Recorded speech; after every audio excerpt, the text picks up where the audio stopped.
সবাইকে স্বাগত জানাচ্ছি। সময়ের পরিক্রমায় ২০২৪ সাল শেষের পথে।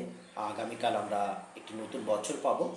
ইতিপূর্বে অনেকেই বিভিন্ন সময় বলে থাকেন, বলছেন বাংলাদেশ পিছিয়ে আছে, অর্থনীতিতে পিছিয়ে, বিজ্ঞানে পিছিয়ে, চিকিৎসায় পিছিয়ে, কৃষিতে পিছিয়ে, সব ক্ষেত্রে বাংলাদেশ পিছিয়ে। আসলে পিছিয়ে পড়ার কারণটা কি?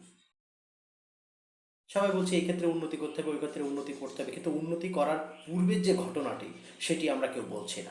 উন্নতি করার পূর্বের ঘটনা হচ্ছে ওই সকল প্রযুক্তি সম্পর্কে জানা, বোঝা, অনুধাবন করা, উপলব্ধি করা, নিজেদের ভেতরে করায়ত্ত করা। আর তার জন্য আমাদের যে বিষয়টি প্রয়োজন সেটি হলো পড়া।